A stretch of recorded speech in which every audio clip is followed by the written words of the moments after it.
ओम शांति। 28 जुलाई 2022 के बाबा के महावाक्य हैं। बाबा ने कहा, मीठे बच्चे, तुम्हें पढ़ाई में कभी थकना नहीं है, अथक बनना है।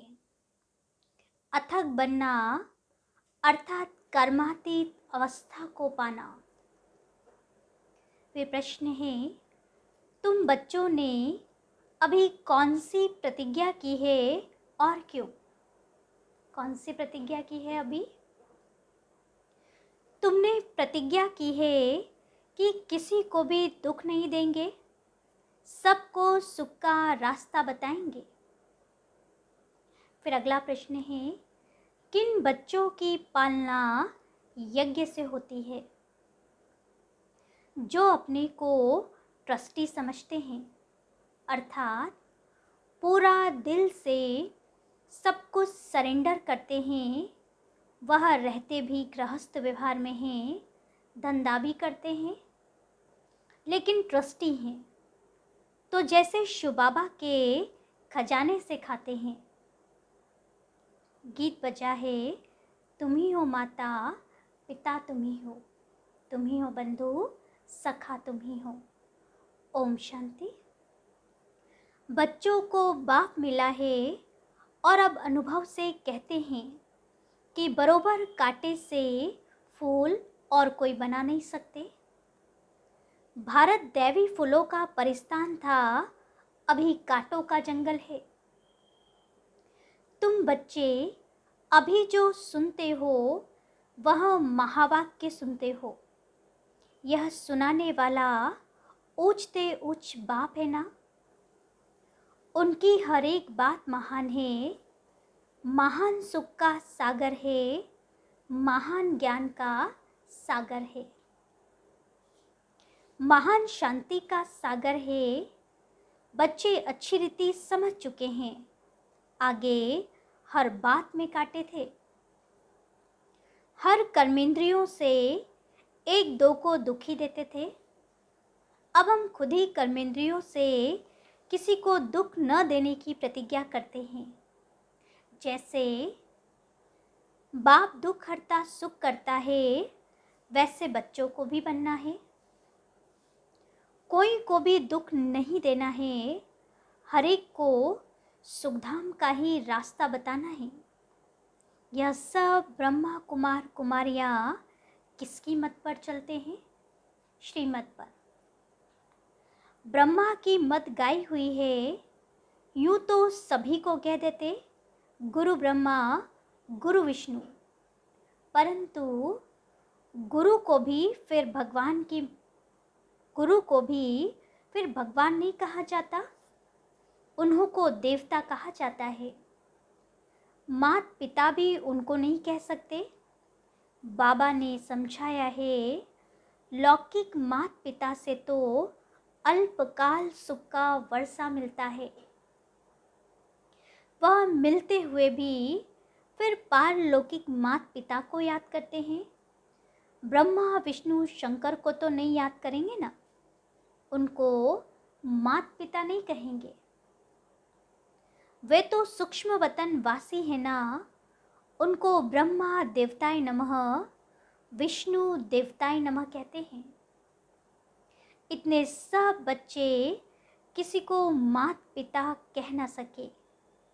स्वर्ग में लक्ष्मी नारायण को भी सब मात पिता नहीं कह सकते। यह पारलौकिक मात पिता के लिए गाते हैं। तुम मात पिता हम बालक तेरे, तुम्हारी कृपा से सुख घने रे। बहुत करके आशीर्वाद कृपा बहुत मांगते हैं। अभी तुम बच्चे जानते हो बेहद का बाप कैसे आशीर्वाद अथवा कृपा करते हैं। ऐसे तो नहीं कहते आयुष्यवान भव, चिरंजीवी भव। बाप तो आकर सहज राजयोग और ज्ञान की शिक्षा देते हैं। आशीर्वाद व कृपा भक्ति मार्ग में ढेर देते हैं। एक दो को अच्छी दृष्टि रखना, दया दृष्टि रखना, सो तो परम पिता परमात्मा के सिवाय कोई रख ना सके। ऐसे नहीं कोई देखने से देवता बन जाते हैं, नहीं। यहाँ तो यह पाठशाला है, पाठशाला में पढ़ना होता है। अभी तुम जानते हो वही निराकार इस साकार तन में आए हैं। मम्मा बाबा दादा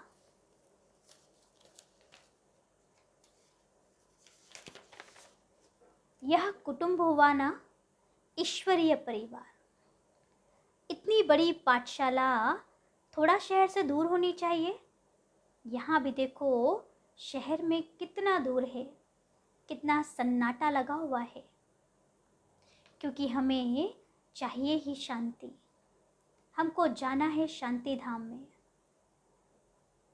शांति धाम किसको कहा जाता है? यह अब तुम समझते हो। आत्मा तो है ही शांत स्वरूप। मन को शांति चाहिए, ऐसे नहीं कह सकते। आत्मा में ही मन बुद्धि है ना, इसीलिए शांति भी आत्मा को चाहिए, न कि मन को। आत्मा शरीर अलग अलग है। नाक कान आदि को शांति नहीं चाहिए, शांति चाहिए आत्मा को। आत्मा में ही सारा पाठ भरा हुआ है। वह इमर्ज तब होता है जब शरीर मिले। आत्मा में ही सारा खेल भरा हुआ है। इतनी छोटी सी आत्मा में कितना पाठ है। शरीर मिलने से ही वह पाठ बजाएगी। यह भी अभी तुम जानते हो। बरोबर देवी देवता धर्म वाली आत्मा में ही 84 जन्मों का पाठ है। यह अभी तुम जानते हो, सतयुग में नहीं जानेंगे। इस समय ही गाया जाता है, हीरे जैसा जन्म अमोलक। क्योंकि तुम अभी ईश्वरीय औलाद बने हो। मम्मा बाबा कहते हो ना। अज्ञान काल में जो गाते थे, तुम मात पिता, ये किसकी महिमा है? यह भी नहीं जानते थे। तुम प्रैक्टिकल में अभी सुख घनेरे का वर्षा ले रहे हो। अभी समझते हो कि जन्म जन्मांतर शास्त्र पढ़ते भी नीचे ही उतरते आए। यह भी ड्रामा में नूंद है। भक्ति करनी ही है, न भक्ति बदलनी है, न ज्ञान बदलना है। भक्ति की बड़ी सामग्री है। वेद शास्त्र अथाह है। लिस्ट निकालो तो बड़ी लिस्ट हो जाएगी। सारी दुनिया में क्या क्या कर रहे हैं, कितने मेले मलाखड़े आदि होते हैं। अब बाप कहते हैं, बच्चे आधा कल्प भक्ति करते करते थक गए हो। इस पढ़ाई में तो थकने की बात ही नहीं, इसमें तो और ही खुशी होती है।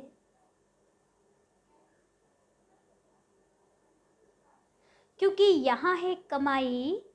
कमाई में कभी उबासी व झुटके नहीं आने चाहिए। धारणा कच्ची है, नॉलेज की वैल्यू का पता नहीं है, तो सुस्ती आती है। बाप की याद में बैठने से भी बहुत कमाई होती है, इसमें थकना नहीं है। विवेक कहता है, तुमको अथक ज़रूर बनना है। पुरुषार्थ करते अथक अर्थात कर्मातीत अवस्था को पाना है। अब जो पुरुषार्थ करेंगे, माला कितनी छोटी है, प्रजा तो बहुत बनती है। बाप तो पुरुषार्थ कराते रहते हैं, कहते हैं फॉलो फादर मदर। बच्चे तो ढेर है ना। प्रजापिता ब्रह्मा के भी एडॉप्टेड बच्चे हैं ना। शिव बाबा के एडॉप्टेड बच्चे नहीं कहेंगे। शिव बाबा के बच्चे अर्थात आत्माएं तो हो ही। अज्ञान काल में भी शिव बाबा कहते रहते हैं, परंतु शिव बाबा कौन है, उनका क्या पार्ट है, यह कोई भी नहीं जानते। शिव बाबा कहते हैं, मेरा भी ड्रामा में पार्ट नूंदा हुआ है। ऐसे नहीं जो चाहूँ सो करूँ। हमारा भी जो पाठ होगा वही चलेगा ना। इसमें कृपा व आशीर्वाद मांगने की बात ही नहीं। बाप जानते हैं कि बच्चों की पालना कैसे करनी है। ज्ञान और योग से तुम्हारी पालना है ही ज्ञान और योग की। मुझे कहते ही हैं बाबा, क्योंकि रचयिता ठहराना तो जरूर बाबा कहेंगे ना। लौकिक माँ बाप होते हुए भी पारलौकिक बाप को याद करते हैं। अभी तुम जानते हो पारलौकिक माता पिता ऐसे हुए हैं। हमको राजयोग सिखा रहे हैं। हाँ, शरीर निर्वाह तो सबको करना ही है। परहेज के लिए यह समझाया जाता है। अपवित्र कोई वस्तु नहीं खानी, बाकी घर में तो रहना ही है। सरेंडर हो गया ना। बाबा, यह सब कुछ आपका है। बाबा का सब कुछ समझकर चलते हैं तो वह जो खाते हैं सो यज्ञ का ही है। हम ट्रस्टी हैं, हम यज्ञ का खाते हैं, वो तो सत्वगुण ही है। अगर अर्पणमय नहीं है, अपने को ट्रस्टी नहीं समझते हैं, तो फिर वह यज्ञ का नहीं हुआ। पहले तो अपने को ट्रस्टी समझना है। मनुष्य कहते भी हैं कि ईश्वर ही सबको देने वाला है। देवताओं की पूजा करते हैं, समझते हैं उन्हों द्वारा मिलता है, गुरु से मिलता है, ऐसे भी समझते हैं। परंतु देने वाला सबको एक ही बाप है, सबका दाता एक है। भक्ति मार्ग में हर एक ईश्वर के पास ही इंश्योर करते हैं, समझते हैं दूसरे जन्म में मिलेगा। तुम भी सब कुछ बाबा के पास इंश्योर करते हो। यह शिक्षा मिलती है दूसरे जन्म के लिए। अच्छे कर्मों का फल मिलता है। ईश्वर अर्पणम करते हैं, ईश्वर को अर्पण अर्थात इंश्योर करते हैं। वह है इनडायरेक्ट और यह है डायरेक्ट। वह परम पिता परमात्मा को जानते नहीं तो सब कुछ अर्पण नहीं कर सकते। यहाँ तो सब कुछ अर्पण करते हैं। बाप कहते हैं अपने को ट्रस्टी समझो। तुम जो खाते हो वह समझो हम शिव बाबा के यज्ञ से खाते हैं। संभाल भी करनी होती है। कोई तमोगुणी भोग लगा ना सके। मंदिर में भी शुद्ध भोग लगता है। वह वैष्णव ही रहते हैं। विकारी तो सभी हैं। निर्विकारी श्रेष्ठ शरीर यहाँ आए कहाँ से? लक्ष्मी नारायण के श्रेष्ठ शरीर है ना। भ्रष्टाचारी विकारी को कहा जाता है। अभी तुम बच्चे समझते हो हम माता पिता के सम्मुख बैठे हैं, जिनको आधा कल्प पुकारा है। आधा कल्प भक्ति करने वाले ही यहाँ आएंगे। बहुत तीखी भक्ति करते हैं। तुम बच्चों को फिर तीखा ज्ञान उठाना है। थोड़े में ही राजी नहीं होना है। कितनी पॉइंट्स दी जाती है समझाने के लिए। बुढ़िया तो इतना समझ ना सके। इनको फिर बाबा कहते हैं तुम किसी को सिर्फ यह समझाओ कि पारलौकिक बाप का परिचय है तो उस बाप को याद करो। तुम भक्त हो, वह भगवान है। भगवानुवाच तुम मेरे को याद करो तो तुम मेरे मुक्ति धाम में आ जाएंगे।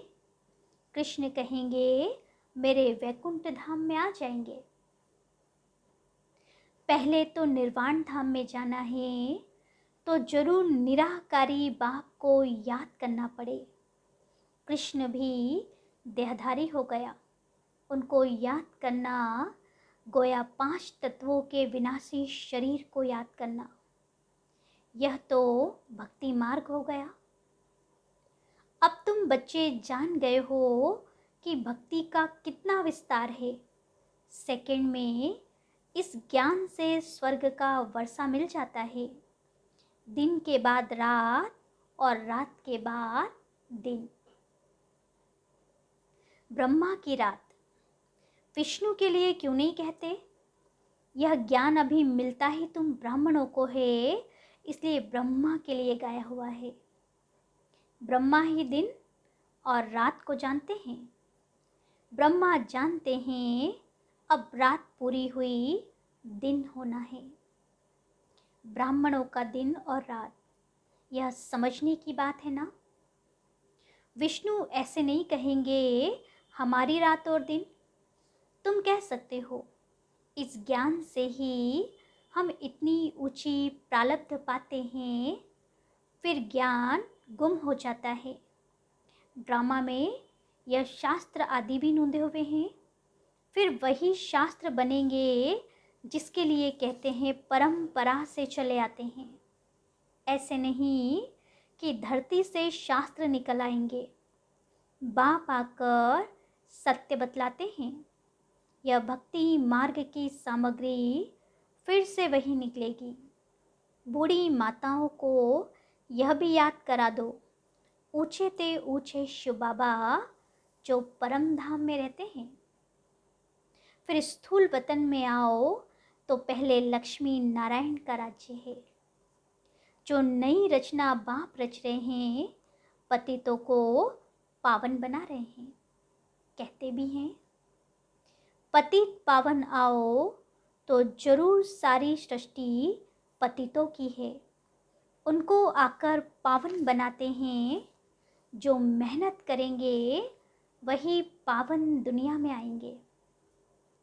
मूल बात है अपने बाप और घर को याद करना। सबको यही कहो, हे आत्माएं अब घर जाना है। तुम आत्माओं को ले जाना है, शरीर तो सबके खत्म हो जाएंगे। आत्मा के नाते सब भाई भाई हैं। ब्रदर्स है, फिर शरीर के नाते भाई बहन हैं। बहुत मीठी मीठी बातें हैं। तुम यहाँ हॉस्टल में बैठे हो, तुम यहाँ के रहवासी हो। हॉस्टल में इसलिए रहते हैं कि बाहर का खराब संग न लगे। यहाँ तुमको निर्विकारियों का संग है। अच्छा, आज तो ब्रह्मा भोजन है। शिव बाबा तो खाते नहीं, वह तो अभोक्ता है। देवताओं को ब्राह्मणों का भोजन अच्छा लगता है, क्योंकि इस ब्राह्मणों के भोजन से देवता बनते हैं।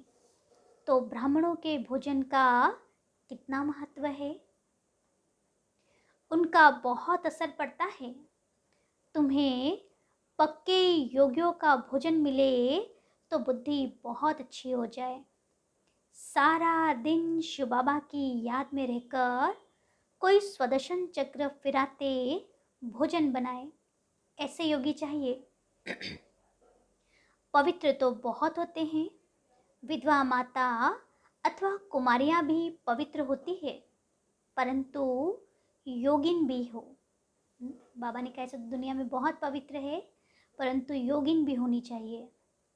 योगिन के हाथ का बनाया हुआ भोजन मिले तो तुम्हारी बहुत उन्नति हो जाए।